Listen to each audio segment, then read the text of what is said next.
کبھی کسی نے نہیں کہا کہ ہم کارکن لے کے آئیں گے اور نہ ہی ہم نے کیا ہے. جب ہم کارکن لاتے ہیں پھر آپ نے لیاقت باغ جانے کے لیے قافلہ دیکھا تھا. جب ہم کارکن لاتے ہیں پھر آپ نے لاہور جلسے کے لیے دیکھا تھا. 4 اکتوبر کا آپ نے دیکھا تھا جب ہمیں کہا گیا تھا کہ آپ اٹک پل نہیں کراس کر سکتے اور ہم نے کراس کر کے دکھایا. جب 24 نومبر کا کیا کہا گیا تھا کہ آپ کراس نہیں کر سکتے اور ہم ڈی چوک کے اوپر کھڑے ہو گئے. تو جب کارکن لانے کا کہا جاتا ہے پھر تحریک انصاف جو ہے وہ چیمپئن ہے اس کے اندر. ہاں لانے کا نہیں کہا گیا. حلیمہ آپا نے کہا تھا کہ 10,000 لوگ اگر آتے ہیں تو پھر یہ کر نہیں سکتے وہ چیز. وہ 2 مختلف سٹیٹمنٹس ہیں. تو لاہور کا کامیاب رہا. کراچی جو ہے انشاءاللہ تعالی ہم جو بھی اسٹریٹ موومنٹ کا ہے لوگوں کو موبلائز بھی کریں گے اور اپنا ٹارگیٹ. یہ بتائیں کیا میڈیسن جو ہے وہ ہاسپٹل میں نہیں مل رہی اور آپ نے بجٹ کی بھی بات کی, اس پر ذرا روشنی فرمائیں. کہ ہمارا بجٹ جو ہے یہ 2013 سے پہلے کوئی 9 بلین کے قریب تھا. یہ ابھی جو ہے 200+ بلین کے اوپر چلا گیا ہے. صرف تقریباً 35 سے 37 ارب روپے کو تو صرف صحت کارڈ کے اندر لگتا ہے خیبر پختونخوا کی حکومت سے. موقع کے اوپر جو وہاں کے مریض تھے ان کو بالکل بنیادی چیز بھی نہیں پرووائڈ کی جا رہی تھی, جو کہ میرے خیال میں انتظامی کوتاہی تھی. میں نے ہیلتھ منسٹر سے بات کی اور ہیلتھ منسٹر نے اس کے اوپر جو ہے کارروائی کی. یہ لمیٹڈ نہیں ہوگا ایک ہاسپٹل کی حد تک. ہم جزا اور سزا ہوگا. جو اچھا کام کرے گا, جو صحیح طریقے سے پرفارم کرے گا, جو پبلک ڈیلیوری کرے گا اس کو جزا ملے گا. جو کوتاہی کرے گا, جو پبلک کو ڈیلیور نہیں کرے گا, عمران خان کے ویژن کے مطابق نہیں چلے گا, اس کو سزا ملے گی اور یہ سلسلہ جاری رہے گا. جس طریقے سے جذباتی طریقے سے جواب دیا گیا تھا آپ لوگوں کی طرف سے لاہور میں, سندھ گورنمنٹ کو بھی ایسے ہی جواب دیا جائے گا جیسے دیکھیے میرے سے مطلب جوش و جذبہ ویسے ہی رہے گا. دیکھیے میرے سے بڑا گھٹیا سوال پوچھا تھا, انتہائی گھٹیا سوال پوچھا تھا. میں نے اس کے جواب میں کہا کہ آپ نے جو گھٹیا سوال پوچھا ہے یہ 2 اور گھٹیا سوال بھی پوچھے جا سکتے ہیں. میں نے 2 مزید ایڈ کر دیے. میں نے جواب نہیں دیا. میں نے کہا یہ لیکن یہ سوال نہیں پوچھنا چاہیے, گھٹیا ہے. اگر کوئی وہاں پہ گھٹیا سوال پوچھے گا یا بات کرے گا تو ہم وہاں پہ بھی ان کے سامنے رکھیں گے کہ یہی بھی ہو سکتا ہے. تو آپ کیوں معذرت کر رہے ہیں؟ اچھا آج کیا ایکسپیکٹیشن ہے؟ آپ کیوں ہے why you are apologizing now? کس نے کہا اپولوجائز ہوں؟ کس نے کہا میں اپولوجیٹک ہوں؟ آپ نے کی نہیں ہے. نو وے. تو کر دیں آپ. اب کس نے کہا آپ کو میں کر دوں؟ Remarks they were very derogatory. کس نے کہا؟ آپ کہاں سے آئے ہیں؟ کہاں سے آئے؟ I am from Scandinavian News. ٹھیک ہے From Finland. ٹھیک ہے. تو جو میرے سے یہ سوال پوچھے گا, جو میرے سے پوچھا, میں اس کو صحافی نہیں مانتا. ہاں صحافیوں کے سوالوں کے جواب میں دیتا ہوں. اچھا کیا ملاقات ہو پائے گی بہنوں کی ملاقات ہو پائے گی آج؟ دیکھیے جو روش رہی ہے جی, جو ان کے جو اصول تو ان کے ہے نہیں جی, عدالت کی طرف سے فیصلہ کیا گیا ہے, اس کے باوجود یہ نہیں دے رہے. اور انتہا یہ ہے کہ تو فارم 47 سے پھر بھی پولیٹیکل جماعت کا نام اپنے ساتھ لگاتے ہیں. پہلے سے اناؤنس کر رہے ہیں کہ 8 فروری تک آپ کو ملنے نہیں دیں گے. یہ ڈکٹیٹرشپ کی انتہا ہے. جمہوریت ان کی پاس سے نہیں گزری. ان کے رگوں میں بالکل ڈکٹیٹرشپ دوڑ رہی ہے.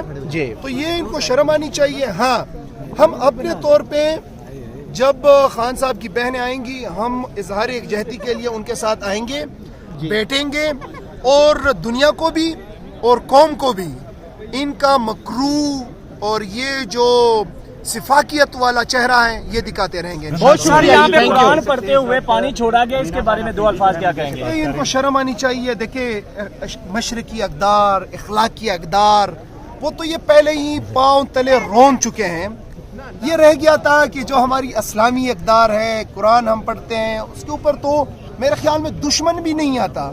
اس کے اوپر اور پھر خواتین, اس کے اوپر پانی چھوڑا گیا.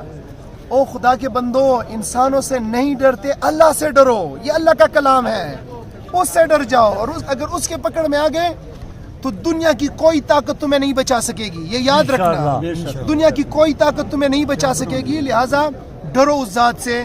اگر اس کا قہر تم لوگوں کے اوپر آ گیا پھر بچ نہیں پاؤ گے. لاسٹ بتائیے گا, بھائی آپ کے ساتھ ہی کھڑے ہیں, ان کو وہاں پہ بڑا دکم پیل ہوئی ان کے ساتھ, تو آپ نے ایک دم سے آگے بڑھ کے, حالانکہ آپ نکل گئے تھے تو آپ جا بھی سکتے تھے, لیکن آپ واپس آئے, آپ نے بھائی کو پھر سے چھڑوایا ان سے اور واپس لے گئے. تو یہ بھی ایک بڑی چیز ایک وائرل ہوئی ہے کیونکہ پازیٹیو چیزوں کو بھی دیکھنا چاہیے. دیکھیے فتح اللہ برکی ہماری پارٹی کا ایک اہم اثاثہ ہے, ایک غیرتی قبائل ہیں, وکیل ہیں, اور ہمیشہ سے سخت وقت کے اندر یہ پارٹی کے ساتھ کھڑے رہے. وہاں پہ جس طریقے سے ان کو ٹریٹ کیا گیا بڑا شرمناک تھا, اور میرے غیرت کا تقاضا ہے کہ جب بھی میرے ساتھ کوئی بھی ہوگا, کوئی بھی ساتھی ہوگا, یہ تو سینئر دوست ہے, کوئی میرے ساتھ عام ادنا ورکر کوئی بھی ہوگا, انشاءاللہ تعالی اس کو اکیلا نہیں چھوڑیں گے. اور یہی تو ہماری پارٹی کی خاصیت ہے, یہی تو حسن ہے ہماری پارٹی کا کہ ہم ایک فیملی کی طرح تمام لوگ جڑے ہوئے ہیں. سر رپورٹر 10,000 بندے کی آج یہاں پہنچنے کی کال ہے, کیا کال کسی نے نہیں دی, خواہش کی تھی کہ اگر ہوگی تو پھر اس کو نہیں ڈسپرس کیا جا سکتا, کال نہیں تھی. جی ناظرین کرام, آپ نے جناب مینا خان افریدی کا موقف جاننا, ان کا یہ موقف ہے. یہ جو ہم سب مذاکرات کی بات کرتے ہیں نا, بعد میں کہتے ہیں جی بات کریں گے لیکن بلیک میل کریں, عمران خان کو ہٹا کے, یہ تو اسٹوپیڈیٹی والی بات ہے. میں اس والے سے بات کر رہا تھا کہ ہمیں ہر بار سبق دیا جاتا ہے کہ بات کر لیتے ہیں عمران خان کو ہٹا کے بات کریں, نہیں ہو سکتا. اس نظام کی, اس پورے سسٹم کی ایک ہی پہچان ہے, وہ صرف عمران خان, باقی سب زیرو ہے, ہم سارے ختم ہیں, ہماری کوئی ریلیونس کسی. اور یہ میں پی ٹی آئی کی بات نہیں کر رہا, میں پاکستان کے ہر سیاسی نظام میں کھڑے ہوئے شخص کی بات کر رہا ہوں جو صرف پاکستان کی سیاست میں 7 سے 11 تک رات کو ڈسکشن ہوتی ہے ایک ہی شخص عمران خان. میں جب یہاں اڈیالہ آ کے فیل کرتا ہوں یہ پاکستانی صرف اس محبت میں آتے ہیں کہ یار کم از کم اس نظام کو چلنے دو, اس سسٹم کو چلنے, اور اس کے لیے اس شخص کے بغیر تو سسٹم چل ہی نہیں سکتا. 5 کریکٹرز کی بات ہو رہی تھی کہ 5 کریکٹرز کے ساتھ کوئی مذاکرات ہوں گے, وہ بیٹھیں گے تو یہ صرف ایک بیٹھے بیٹھے شام کو 7 بجے نہ پلینگ ٹو دا گیلریز کا ایک ڈرامہ ڈھونگ کر جایا جاتا ہے کہ جی ہم تو پولیٹیکل لوگ ہیں اور یہ دہشت گرد ہیں, ہم پولیٹیکل ایکومل ہیں, یہ اسٹوپیڈ اور ڈمز ہیں سر, یہ صرف پروٹیسٹ کرنا جانتے ہیں, جلد سے نعرے کرنا جاتے ہیں, گالی دینے, ایک آپٹکس بنائے جاتے ہیں, کچھ نہیں ان میں, کچھ نہیں, نہ ان کی اوقات ہے, نہ ان میں سبسٹینس ہے, نہ ان کے معاملات ہیں. اور دوسری بات ہے برابری کی بات کی جاتی ہے. آپ کے ساتھ الحمدللہ پوری اسٹیبلشمنٹ ہے, ارباب اقدار آپ کے سر کے اوپر ہاتھ رکھ کے بیٹھی, آپ کو کسی کیا بات کرنے کی ضرورت ہے؟ کیا آپ اپنی سیٹ چھوڑنے کو تیار ہیں؟ کیا آپ ماننے کو تیار ہیں کہ جناب آپ کا الیکشن چوری کا؟ تو کوئی بات نہیں کرنا چاہ رہا, یہ صرف ڈرامے بازی ہمارے تھوپنے کے لیے, لیکن یہ نہیں بات کرنا چاہ رہے. بھائی کیا بات کریں, کس سے بات کریں, کس کرائٹیریا پہ بات کریں؟ سو یہ سب آج کتنے بجے بیٹھنے کا رہا؟ لیٹس سی, یہ بہنوں نے فیصلہ کرنا ہے. So ultimately they have to decide. آج الٹیمیٹلی ان کا ہے بڑا, آج کے پی کے دوستوں کا ٹائم ہے, میں تو سب سے مل کے صرف سورہ یاسین کا ویٹ کرنے آیا سر. سو لیٹس سی, بہنوں نے فیصلہ کرنا. کبھی کسی نے نہیں کہا کہ ہم کارکن لے کے آئیں گے, اور نہ ہی ہم نے کیا ہے. جب ہم کارکن لاتے ہیں پھر آپ نے لیاقت باغ جانے کے لیے قافلہ دیکھا تھا, جب ہم کارکن لاتے ہیں پھر آپ نے لاہور جلسے کے لیے دیکھا تھا, 4 اکتوبر کا آپ نے دیکھا تھا جب ہمیں کہا گیا تھا کہ آپ اٹک پل نہیں کراس کر سکتے, اور ہم نے کراس کر کے دکھایا.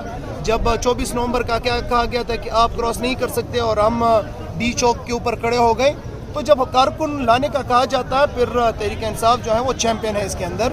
ہاں, لانے کا نہیں کہا گیا. حلیمہ آپا نے کہا تھا کہ 10,000 لوگ اگر آتے ہیں تو پھر یہ کر نہیں سکتے وہ چیز. وہ 2 مختلف سٹیٹمنٹس ہیں. تو لاہور کا کامیاب رہا, کراچی جو ہے انشاءاللہ تعالی ہم جو بھی اسٹریٹ موومنٹ کا ہے لوگوں کو موبلائز بھی کریں گے اور اپنا ٹارگیٹ. یہ بتائیں کیا میڈیسن جو ہے وہ ہاسپٹل میں نہیں مل رہی, اور آپ نے بجٹ کی بھی بات کی, اس پر ذرا روشنی فرمائیں. کہ ہمارا بجٹ جو ہے یہ 2013 سے پہلے کوئی 9 بلین کے قریب تھا, یہ ابھی جو ہے 200+ بلین کے اوپر چلا گیا ہے. صرف تقریباً 35 سے 37 ارب روپے کو تو صرف صحت کارڈ کے اندر لگتا ہے خیبر پختونخوا کی حکومت سے. موقع کے اوپر جو وہاں کے مریض تھے ان کو بالکل بنیادی چیز بھی نہیں پرووائڈ کی جا رہی تھی, جو کہ میرے خیال میں انتظامی کوتاہی تھی. میں نے ہیلتھ منسٹر سے بات کی اور ہیلتھ منسٹر نے اس کے اوپر جو ہے کارروائی کی. یہ لمیٹڈ نہیں ہوگا ایک ہاسپٹل کی حد تک, ہم جزا اور سزا ہوگا. جو اچھا کام کرے گا, جو صحیح طریقے سے پرفارم کرے گا, جو پبلک ڈیلیوری کرے گا اس کو جزا ملے گا. جو کوتاہی کرے گا, جو پبلک کو ڈیلیور نہیں کرے گا, عمران خان کے ویژن کے مطابق نہیں چلے گا, اس کو سزا ملے گی. اور یہ سلسلہ جاری رہے گا.